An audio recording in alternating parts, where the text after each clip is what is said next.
Welcome to the Successful Real Estate Broker Podcast, where we learn about some success stories and some not so successful stories.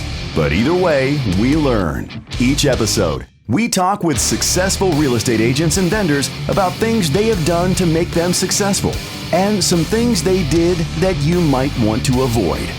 Join us for each episode of the Successful Real Estate Broker Podcast with your host, Preston Sandlin. All right, listeners, and I'm assuming mostly realtors, but anybody's welcome to listen to this. Got a special treat for you guys today. A good buddy of mine, Mr. John Fitzgerald. How you doing, brother? Man, I'm doing absolutely fabulous, Preston. Thank you for asking. Awesome. Well, I don't know how to do the side-by-side view. Let me see if I can change that for the recording here. But I was doing a little stalking on you there, John, before we got started. You're from Winston-Salem? Yes, sir. Winston-Salem, No way. North I'm from Carolina. Kernersville. Yeah, right around the corner. Yeah, where'd you go to high school? R.J. Reynolds High School.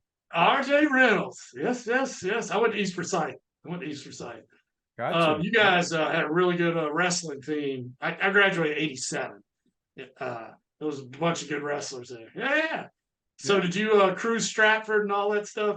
Oh, yeah. I was cruising Stratford with my buddies. I had a friend of mine had a Datsun 280Z 2+2. Man, that was like the coolest car on the road at the time. Man, that was because we put more than two people in it. Normally the Z cars only had two, so this had a back seat. So we really enjoyed cruising Stratford back in the day in the late 70s and the very early 80s. Oh yeah.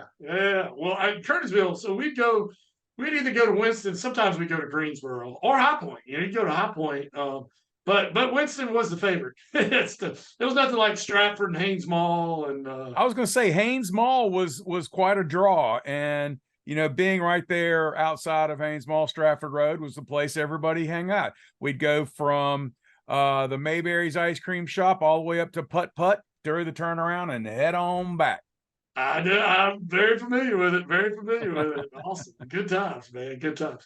Well, so John, how did you get from Winston-Salem Reynolds High School and Haynes Mall to Charlotte? And for anybody who doesn't know, for the two people in the area who don't know who John is, he's a coach, he's a C instructor, realtor extraordinaire. But I'll let you give us a background. How did you get to where you are, and what all are you involved in now? So, went to high school in Winston-Salem.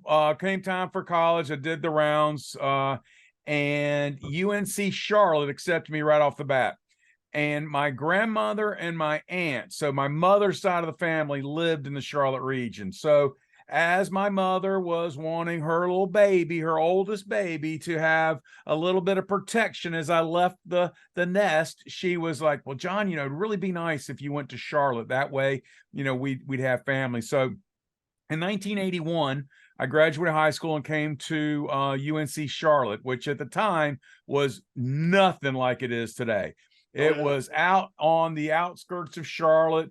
W.T. Harris Boulevard was 2 lanes from 85 to 49, and that was it.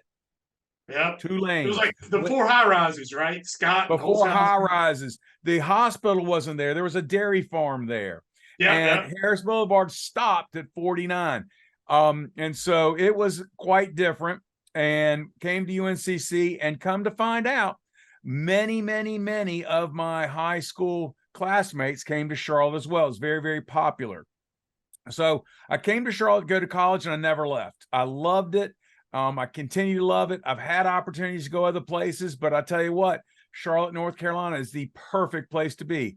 Smack dab between the mountains and the coast, and having all the amenities of a major city. It really had everything I needed and everything I continue to want today.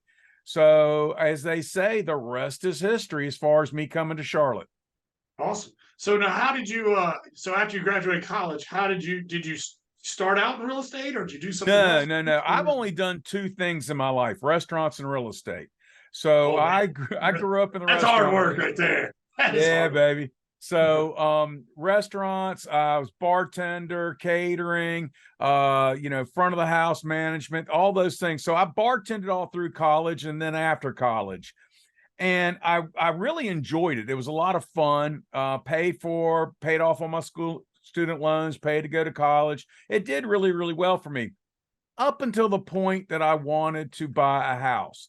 So I didn't know anything about buying a house. So I take my big old stack of money, because that's all I got was cash. And I went down to the Bank of America and said, I'd like to get a loan to buy a house. Right. So the lady asked me, well, tell me about what you do for a living. I'm a bartender and I make about $1,000 a week, which in the late, at the time it was huge money. I mean, think about bringing home that kind of money was really nice. And she was real polite and said, I'm sorry, sir, but we can't count this. You have to have a real job. And I went, wow. And so I had a buddy, one of my then fiance, now wife's best friends, was in the construction business. Right. And he was a sales manager for a local builder. And he had been begging me to get in the real estate business. And I just laughed and laughed and laughed. I mean, who the hell is going to buy a house from me? I'm a bartender. Obviously, I don't know anything about mortgages. I don't know anything about construction. And I don't know anything about real estate. And this man said something to me that has reverberated in my brain. And it's affected not only me, but hundreds and hundreds of people that have come after me.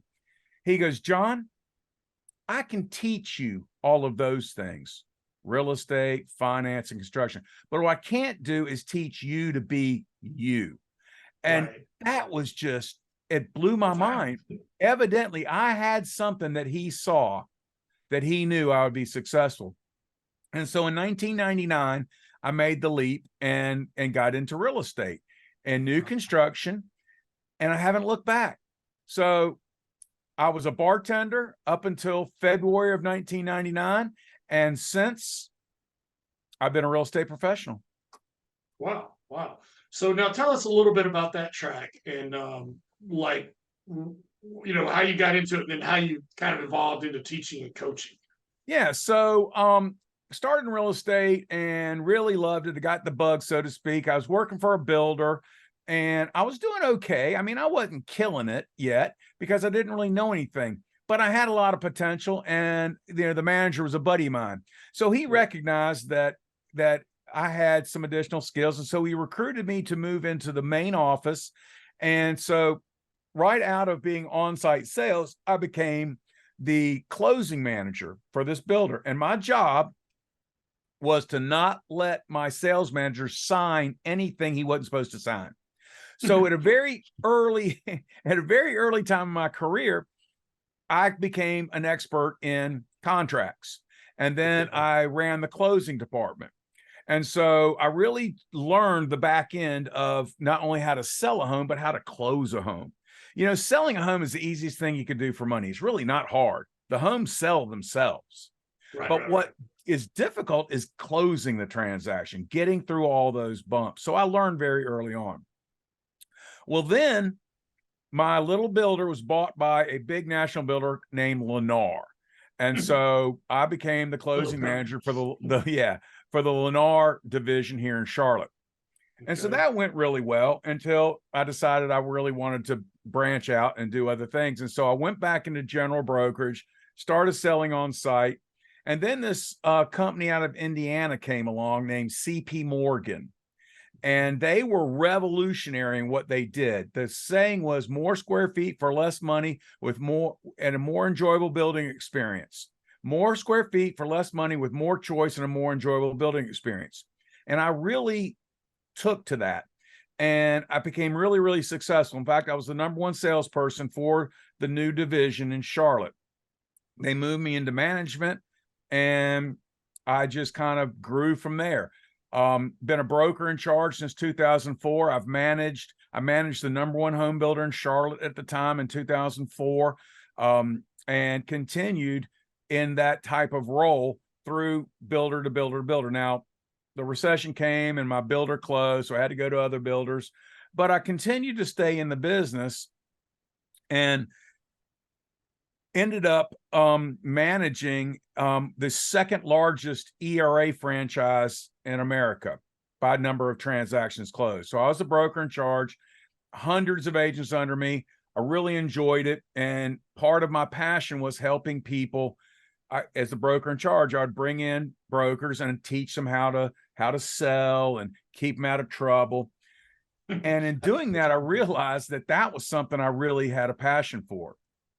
And so in 2000, I realized one of my dreams, following in the footsteps of my idols, Bill Gallagher and Cindy Chandler, and got my instructor's license. And so once I got my instructor's license, COVID hit, and it was like, whoa, wait a minute.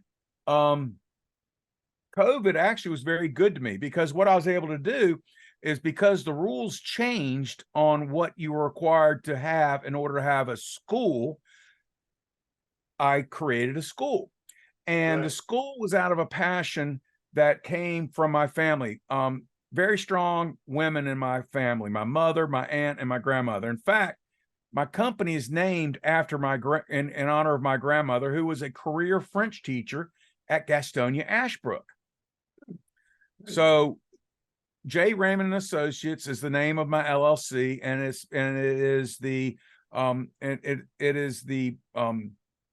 I was named after my maternal grandfather, Albert Raymond Shiflett, and my paternal grandfather, Clarence John Fitzgerald. So John Raymond Fitzgerald. So I figured J. Raymond Associates, named after my grandmother's side of the family, because she was so influential in getting me into education. And so in 2020, I created the Learn More Institute. It's J. Raymond Associates doing business as. So I created the Learn More Institute, and I've been teaching pre-licensing, post-license, licensing, and continuing education ever since. Awesome. So, and I'll go over this again at the end, but just if people wanted to know more about that, is it learnmoreinstitute.com, or how could they find out more about learnmoreinstitute.com? Okay, cool. So that does lead me to a question, and I want to know this myself. I'm very curious. So obviously you guys have, this is kind of June 10th was the deadline, is always the deadline, everybody, and then now it's the new season. And of course, some people are taking the class, but, everybody waits till the last minute. But what can the listeners out there, real estate agents, expect? What's coming down the pike on the new mandatory update if they haven't taken it yet? Wow. So if you haven't done the update yet, it is amazing. And so what we're going to do is we're going to consider and look at all of the frequently asked questions, all of the trouble topics. So we have scenarios for you that are real life scenarios of things that have happened. And so we give examples of brokers behaving badly, and what do you think, and what would you have done? So we spend some time with that.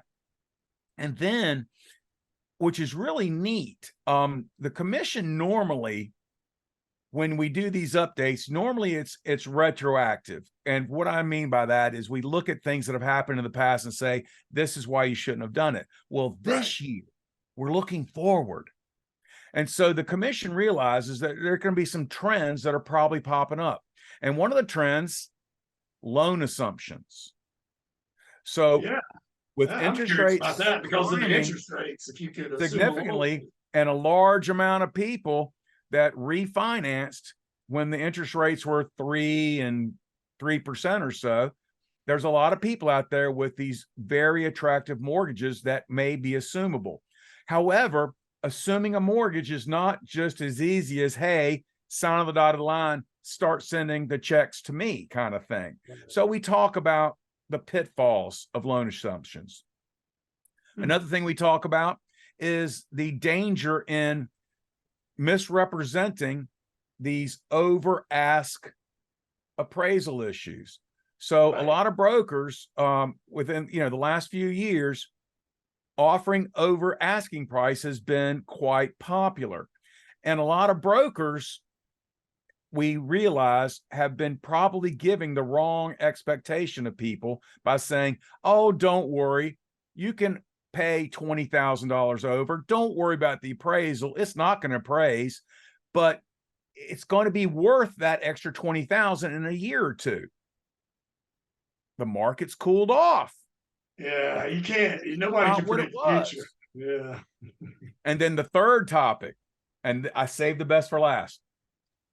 Wholesaling. Yes, Really? I said the word wholesaling. Very popular right now. And so we talk about the dangers of wholesaling. So it's a really exciting update course. And Lynn Elder and the staff at the Real Estate Commission have done a phenomenal job since COVID producing quality presentation content. So when you see this presentation, either in person or in a on-demand, a digital distance Zoom scenario like we're doing now, the content itself is optimized for your delivery over the computer. So it's really exciting. I really believe that in the 24 some odd years I've been doing this, these updates are really the best produced updates you can get. Oh wow, that's awesome. That's high praise. And I know Lynn. Lynn's a good dude, so I don't doubt what you say at all. I do want to back up on something you said, and I'm not sure. I went to a Canopy today. They had the ice cream social. They were, I guess, it's the elections, and you hear candidates talk and stuff. But anyway, there was networking there. And I was talking to a realtor, and going back to your assumable loans, it's kind of ironic. He was saying, is it true that most FHA loans are assumable, or is that? I mean, I don't know. That's just what I heard. I don't know if is that true? FHA, VA, and USDA loans are assumable. Conventional loans generally are not assumable. Okay. Now, what he was saying though was, that, I mean, they're assumable, but here's the rub is that there's probably some equity that's secured too. So, you can assume their loan, but you're going to have to pay the difference in the equity that they gained. But still, that's a path, because I hear so many people talk about, well, I don't want to give up a 3% loan for a 7% loan. And, maybe like, well, if you can assume their loan, you do get a 3% loan, but you might have to get a 7% loan on the other 100,000 or something, Well, and Preston, I'm glad you pointed that out, because that's something that a lot of people assume, that you can get a loan on the gap, the difference between the mortgage and the real market value. And the problem is most of these homes that got the 3% loans have only been out in the market for maybe 3 years, and maybe they only have 15% equity or 20% equity.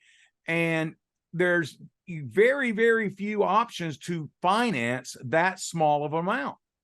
So most brokers don't understand this, and they just say, oh, don't worry, you'll just get a second mortgage, it'll be okay.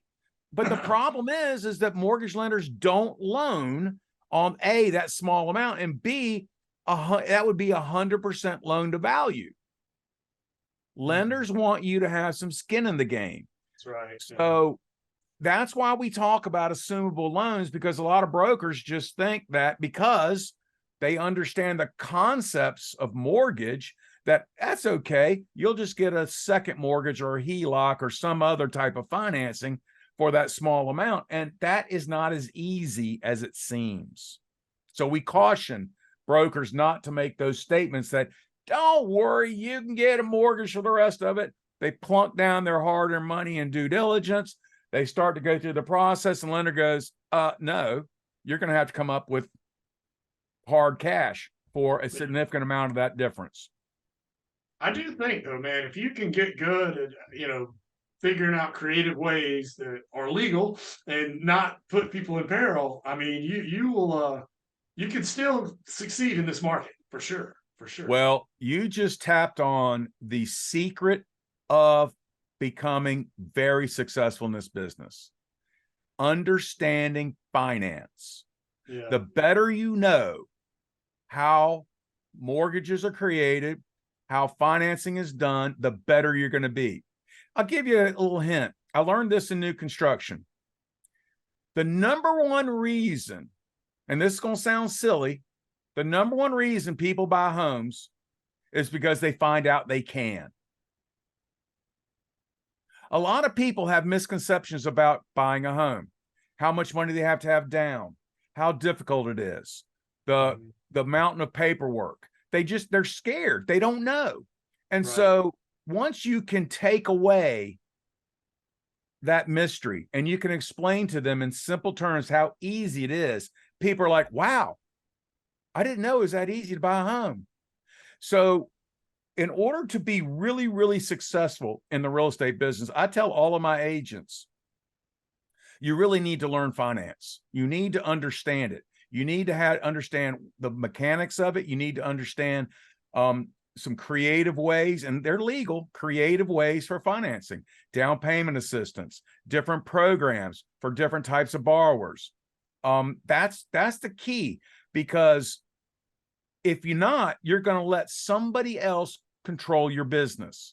Now, there's some wonderful lenders out there, and I love them all, but they are basically providing a service that people are asking for. I want to buy a house, and I was told I need 20% down, so run some numbers for me on an 80% loan to value. And then they go, wow, okay, well, I'll come back when I save $40,000. How long is that going to take? You really need 20% down. Oh, I was told by my parents that I need a 15-year mortgage, so I need a qualification on a 15-year mortgage. They just don't understand that I can get a 30-year mortgage and pay it like a 15. So mom and dad are happy, and I can buy a home that is going to suit my needs. So the better you know this, the better you're going to be helping your clients. 100%. You know, it's funny you mentioned that, because I'm sort of going through that right now with I have two daughters. My oldest daughter just graduated Clemson. She's got her first real job, and her and two of her friends, they're getting a loft down in South End. You know, that's the place to be when you're in your 20s. It is expensive. Oh my God. Oh, I mean, yeah. they're paying like $1,700 a piece in rent, each of them. And I'm like, oh my God, honey, what are you doing? But they got a year lease or whatever. And I get, dad. And what I'm trying to tell her is do what I did. I mean, I had the same thing. I had an apartment. And at some point it dawned on me, we all got to pay to live somewhere. You got to pay to live somewhere. If you're not living at your parents' house, you're paying to live somewhere. So you might as well be making your own mortgage payment instead of making somebody else's. So I went to both my roommates, and at the time we were living in apartments off Independence down there across from, you remember where Super Kmart was? It was Oh yeah. Then it became something else, but what I'm talking about. I know what you're talking about. What's the name of that shopping center? Where oddly enough, I think Cindy Chandler developed that. Anyway, but what probably. I'm talking about. Yeah, but we were there, and I said, well, would you guys pay me? Well, I can't remember. I think we were paying, I don't know. I mean, it wasn't that much. We were all teachers. I was a teacher. They were all teachers. But I bought a house, and I was like, would you pay me what you're paying rent now? And man, we had a whole basement in this house. We had a backyard, you can have a dog, and they agreed to it. So we moved there, and I actually paid the extra, I had to pay like 2 months rent to break the lease. But it was worth it in the long run. And yeah, that's how I bought my first house. And then I got married, and I had to kick them out. We call that creative financing. Yeah, exactly. All that so creative that's when I told her, financing. I was like, after a while, I was like, you should buy a condo, and I'm hoping she'll come around. So Yeah. I might have to come to you and say, John. I was going to say, man, I know a good realtor if you need one.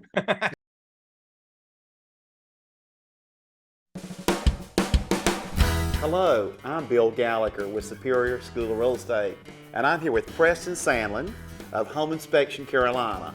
Preston, I've always liked your style, especially those pants, and also I've been interested in the home inspection business for a long time. Well, Bill, that's ironic. I've always admired your style, and I've always admired your ability to educate these fine folks for sometimes 4-8 hours a day. I wish that I could do what you do. Hey Preston, wouldn't it be cool if we switched? Preston, we sure got what we wished for, buddy. We sure did. And now that you're the expert, Bill, I mean, you are wearing the pants. And I'm the instructor and the educator Tell us what Home Inspection Carolina is doing these days to make the home buying process easier for realtors and home buyers. Well, Preston, all our home inspection reports now are online for the real estate agent and the client to review the report online and to be able to create a repair list basically online by either clicking repair, accept, monetary compensation, and once they prepare the request, they can then press email, text, or print right then. You mean it's all automated, Bill? Absolutely, we are high tech. Wow. What else is Home Inspection Carolina doing different these days? Well, Preston, we're training our home inspectors to be non-alarmist. We are training them to put things into perspective and to simplify the message for the hopeful homeowner. Non-alarmist is key, Bill. You remember those days of the 100-page reports and those 3-ring binders that would just go on and on and on, la la la la la la la la. Thank you for being a good non-alarmist. And Preston, one more thing. We fix the small stuff for free. Do you remember when home inspectors always put those little nitpicky items on those reports? Oh, bless their hearts. Well, at Home Inspection Carolina, if we can fix it in 5 minutes or less, we do it for free. We're better with a caulk gun than a keyboard any day. We just fix it. You mean there's no cost for this, Bill? Preston, it's free. Wow. Well, Preston, these pants really are a catch. Well, Bill, I've enjoyed wearing the suit, but I don't think I could wear it every day because I got to fix the small stuff for free, and I don't want to ruin a good suit. Preston, it's been a lot of fun flipping the switch.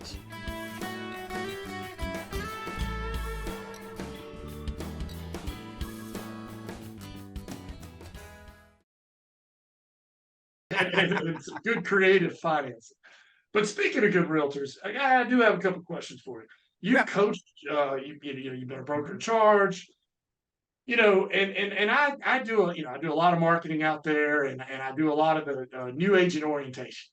And what I've learned over the years is I can look out in that crowd. I can't pick them, but I can give you some statistics just about, out in that crowd, there's probably about 20% that'll make it. I mean, I hate to say this, and out of that 20%, there'll probably be about 3 to 5% that'll really excel in it. What do you think is the secret sauce to last? Not just first of all surviving and then thriving. I mean, what makes the difference between the person who has longevity in this business and the person who washes out? What do you think? Well, I'll tell you one of the things that I do when I make a presentation, and this isn't a difficult business. It really is not. It's a pretty simple business that we make complicated. So I tell this story. I say, in the history of mankind, in the history of civilization, there's only been one way that's been invented to dig a hole. And we call that today a shovel. Now, at one point it was a sharp rock, and then we got to the Iron Age and became metal. Even today, the biggest earth movers on the planet are shovels that are attached to a tractor. So we've made them mechanized, we've added machines to them, but they're basically all shovels. There's only one way to dig a hole. That's with a shovel. Right. There's only one way to be successful in real estate, and that's prospecting. And it's the thing that people hate to do. They hate to prospect. The best real estate professionals I've met, every day they wake up and they ask this simple question: who can I meet today that I didn't know yesterday? And we use the word sphere of influence. And the first thing they do is they go, oh no, I'm not going to bother with my friends and family. Okay, that's your choice. Build you a bigger sphere. Get to know people. Find out people like Preston Sandlin, Home Inspection Carolina. Meet home inspectors. Understand that Preston and his team will encounter sellers that get pre-listing inspections before they've even chosen a listing agent. Speak with mortgage lenders. A lot of people will get pre-qualified before they look for a home. Insurance, tax professionals. I hate paying tax. My CPA says, buy a house, get some deductions, and either you have children or you get a house. So find out and learn how to bring these people in to be not only people that you interact with, but I provide referrals to my service providers, and my service providers provide referrals to me.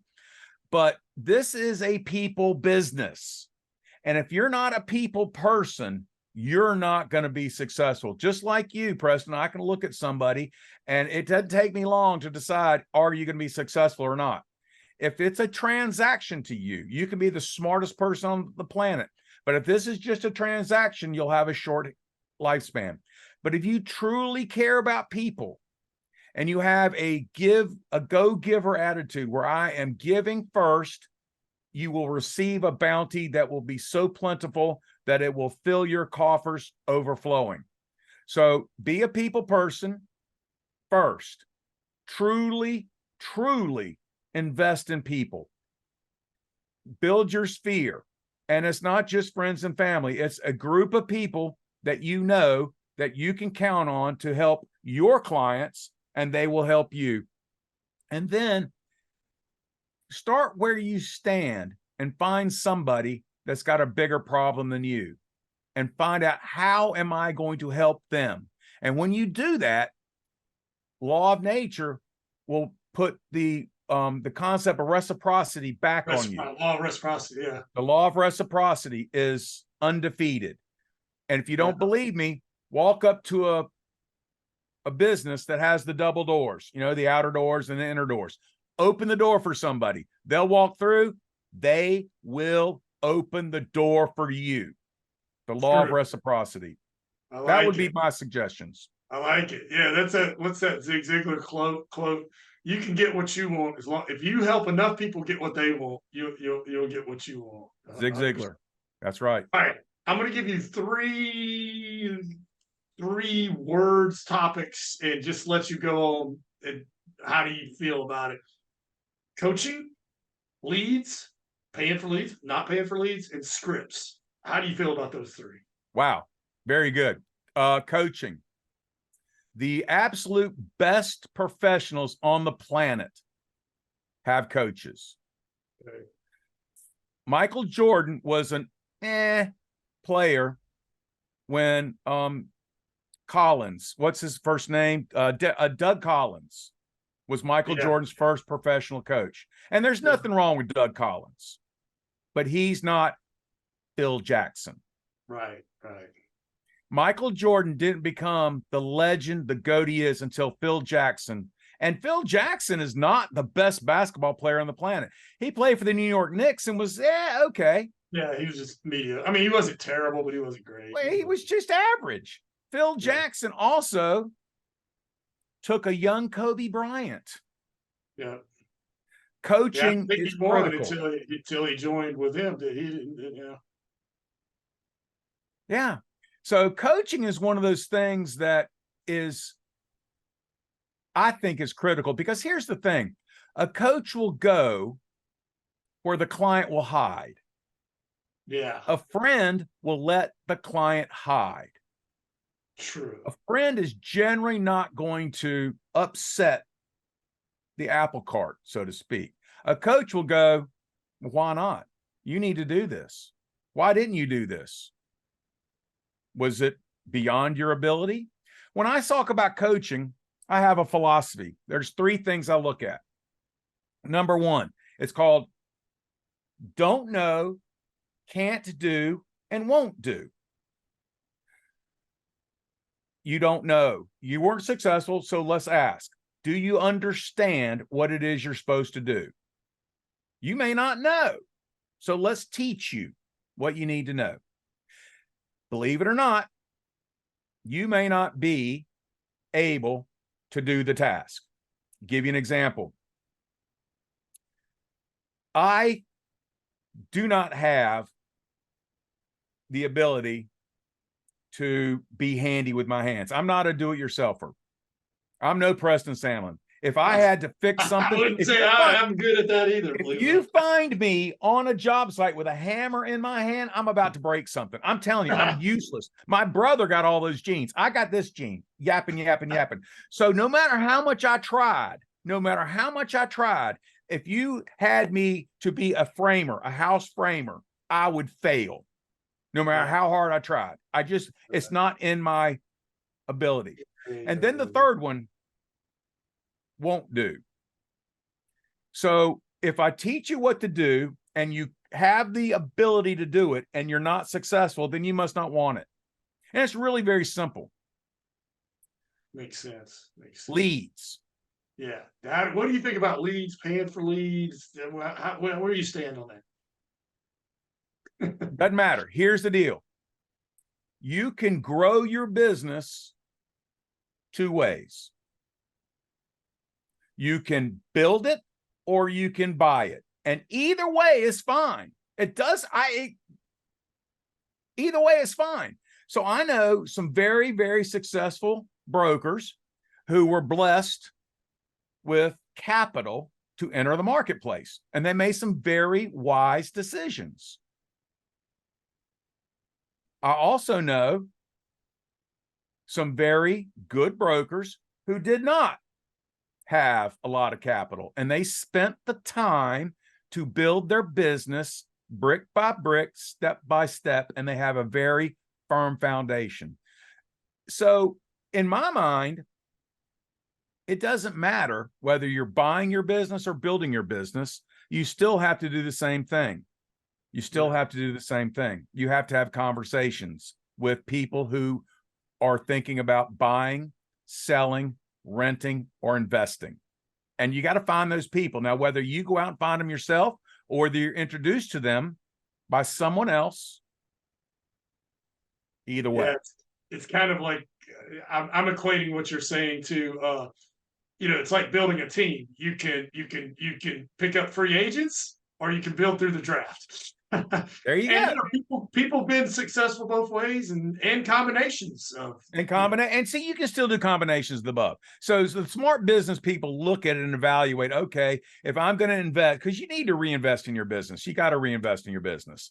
If I'm going to reinvest my business, where is my best return going to come from? And so you need to have team members. If you don't have that business acumen, you need to have a coach that does to help direct you. So it could be a combination of, but it doesn't matter whether you're buying your business or whether you're building your business. To me, I work with either one of them. However, that being said, third question, scripts.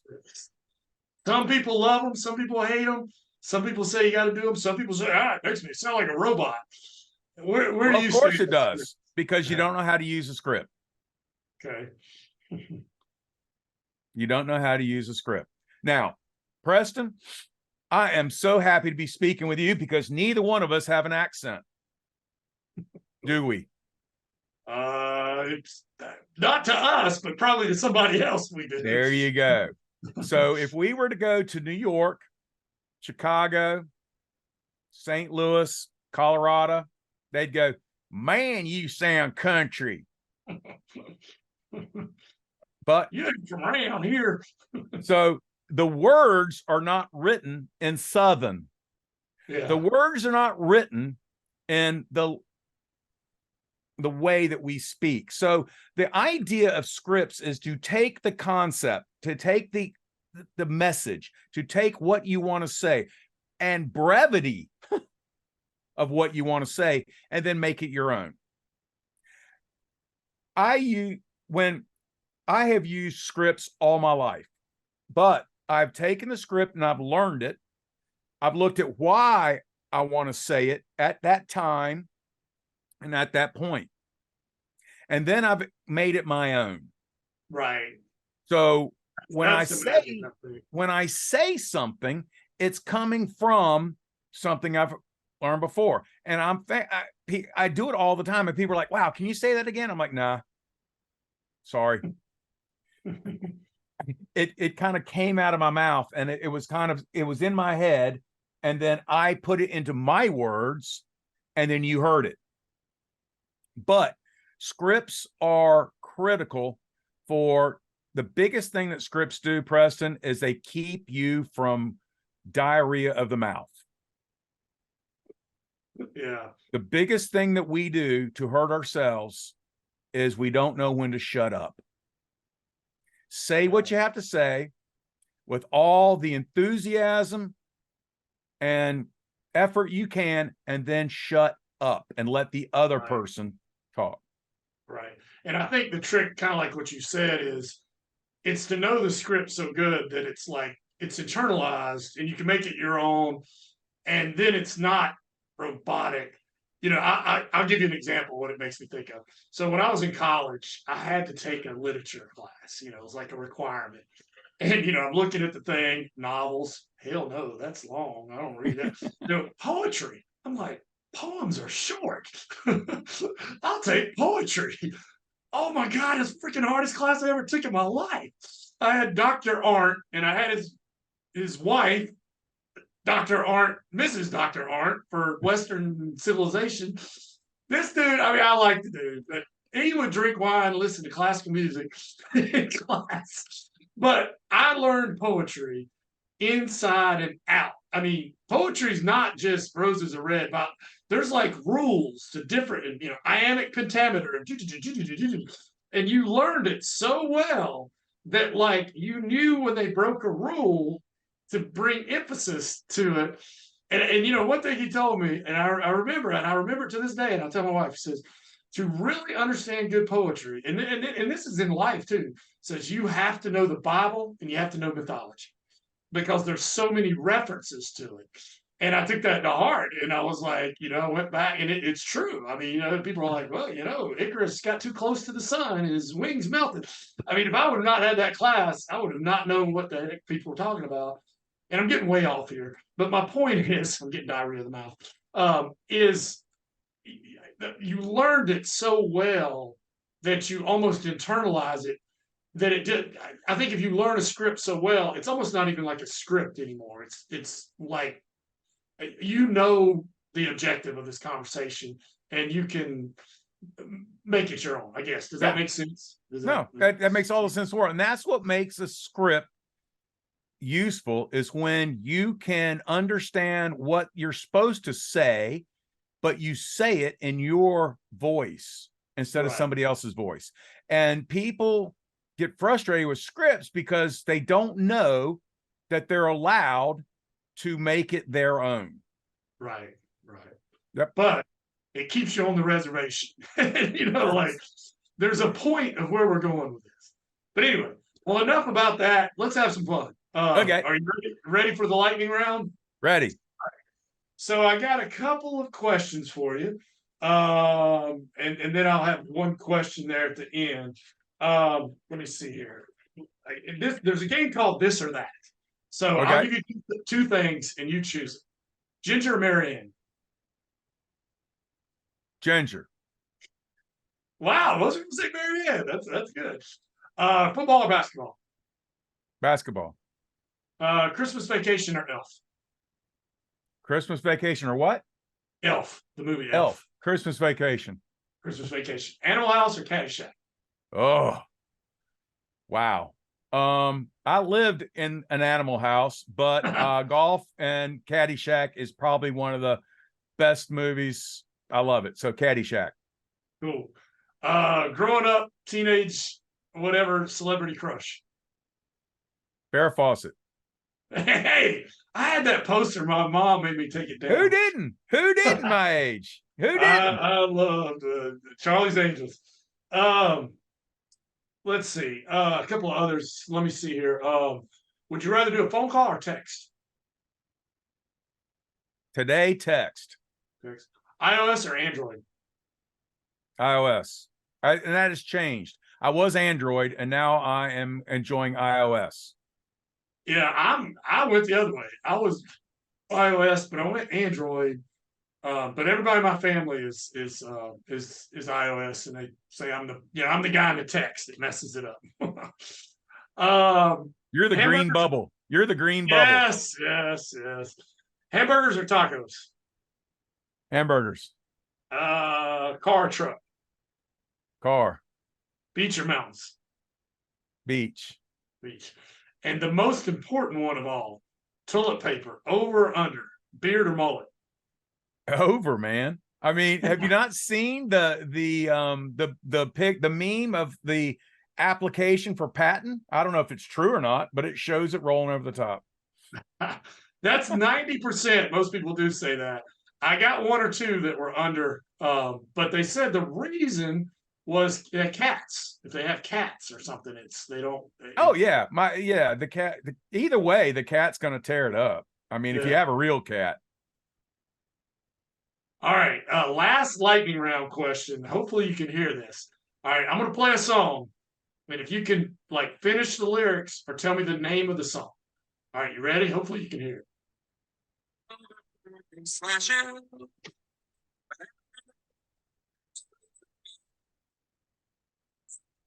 I'm not hearing anything. Is it not coming through? Nah. Sorry. I'll sing it to you. Oh my goodness. The lake they call Category. I don't know. Never gives up its name. That's not coming through. Saying, it's too tough to be you. Oh, I'll give you a hint. It's Gordon Lightfoot. Gordon Lightfoot. That's the record of Edmund Fitzgerald. There you go. You did that for me, didn't you? Yes, You I did that for me. I was looking. I went to your profile. I was looking to see if like you had music listed or something, and I was like, Oh man, Fitzgerald. that's one of the things I do for my students. I play music, and they're just blown away by my music because they're like, "Is this really your playlist?" I'm I'm an old soul, man. And when I say soul, you know, I'm an ABC guy. My mother grew up in Old Fort in the mountains. Yeah, near Asheville, kind of near Asheville. Black Mountain, gonna get in that direction. Yeah. And so for whatever reason, when she got out of the mountains, she made she was committed to not have her children grow up to be hillbillies. And in the late 60s and early 70s and mid 70s, when I was growing up, country music wasn't, it was country. It was hillbilly. It wasn't cool back then. It was so it wasn't that. And so I just never really enjoyed it. And so I always joked around and said I'll do anything but country. Now country is more mainstream. Oh yeah. So my music tastes go everywhere from Mozart to Snoop Dogg, from Stevie Wonder to Mark Knopfler. I'm just all over the place. I am very eclectic, and I love reggae. Believe it or not, I mean, 54-year-old white dude. I'm not exactly the demographic for reggae. I tell my kids, I say, I like reggae so much. It just makes you happy. But I admit it, half the songs are about smoking dope, and that might have something to do with it. Well, it is a very relaxed culture. Yeah, exactly. Well, last question here, John, and I won't hold you up anymore. And you can change the names to protect the guilty. What is the craziest, weirdest, or wildest real estate story? Like if we were at a bar and we were drinking, like, man, what's the craziest thing you ever seen? Like Bill has his Vonda. The koi pond. The koi pond for Bill. Bill's koi pond. And for all the listeners out there, I didn't give John the questions ahead of time, so he didn't. No. I'm coming off. Well, here's one that I tell, in class, and it has been embellished slightly. So I had an agent, or had a situation where, well, let me do this one instead. And I just told this one earlier. It's a little known fact that if you are under contract to buy a house and the seller dies, the contract doesn't go anywhere. It's still valid and it's enforceable on the heirs and assigns. So, and this is actually a really neat story that I'm going to tell. So I am working as the manager. I'm the area regional manager for CP Morgan Home Builder. And so I'm in the triad. I'm up in your neck of the woods. And so this house was in Burlington. And so I'm out there in the neighborhood in Burlington, and my sales agent comes running in, and she's just crying her eyes out. And come to find out, we were building a house for a young couple and their family, their 2 children. And a week before closing, the husband dies. Oh no. Husband died. And everybody was, oh my gosh, this is just horrible. What are we going to do? What are we going to do? And I was like, I'm not going to keep, even though this is still enforceable, I'm going to let them out of their contract. So I made the decision that I was going to reach out to the widow, and I was going to give my condolences and say, oh, and by the way, we have there's no way that we're going to make you buy this house. Mm-hmm. Well, Preston, she shocked me. She said, what do you mean? I can't buy the house? And I said, well, no, I just wouldn't. John, you don't understand. My husband and I built this home to be the home that we're going to raise our children in. We have put every bit of our love and faith and trust into this being the right move for our family. And it would be wrong for me to keep this from our children. So I would really like to continue with the purchase if I could. And I was blown away. I mean, we all were just tears flowing that, building a home is not sticks and bricks. Yeah. A house is a house. A home is where you raise your family and where you create lifelong memories. And to want to continue their dream in the home that they built together was touching. And it really made us think about the difference between a house and a home. And ever since then, I have been very, very passionate about making sure that we didn't just build houses, that didn't just sell houses, that we created memories that would last forever. And it was just a really touching moment. So it's not the wildest thing, but somebody dying a week before closing doesn't happen every day. Yeah. Oh man, that's so. But was it? Yeah. Cancer? Was it? It was an accident. Really?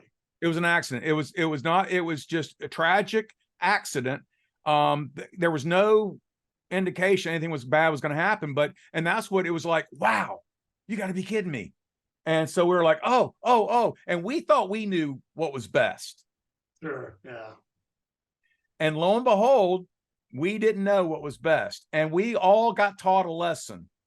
And going away, we all were more sympathetic, empathetic, understanding, and caring, because this wasn't just a transaction. We were shaping people's lives. Yeah. That's awesome, man. That is awesome. That's been the best one yet. I think I threw you a curveball there, didn't I? Yeah. I mean, I have crazy stories. Don't worry, I have crazy stories, but that one just stuck with me. And I tell that story when I'm teaching, when I get to the part of teaching that contracts aren't terminated by the death of the principal. Yeah. And they're like, how morbid. I'm like, well, wait a minute. Let's talk about this. It can be something that is uplifting. So that's my story. Speaking of that, John, some of your stories and stuff, if some of the listeners out there listening or viewers, you'll be on YouTube too, want to hear some of your stories and take some of your classes, how can they, again, what's the best way to find out more about your classes, find out about you, if they'd like to follow up with anything? Or LearnMoreInstitute.com. LearnMoreInstitute.com. You can see the classes. I do pre-licensing, post-licensing, continuing education. I also do mentoring and coaching. So brand new agents who need to have help, I offer mentoring services for them. And I've got about 7 mentees right now. And then coaching, I do coaching, and my coaching's a little different. I do hold accountability, but it's not all about cracking the whip. What I want you to do is I want you to grow and develop as an individual.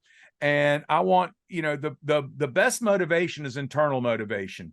And so I try to, as Zig Ziglar says, I try to use positive reinforcement motivation. We know it doesn't last, but just like bathing, you got to do it regularly. Every day, So yeah. you got to do it regularly. So I use motivation, inspiration, try to help people understand that they are the most important person to themselves. You got to put your mask on before you can help someone else. That's what they teach you when you fly. And that is very helpful in life as well. You got to get yourself straight before you can help anybody else. And once you get yourself straight, then you can help anybody do anything. I agree. And So I it's truly believe that. learnmoreinstitute.com. And can they message you through there? Is there like a way to contact you on there? Yeah, Like an they can click on there and send a message. I'll be glad to give you the number. It's 704-996-6363.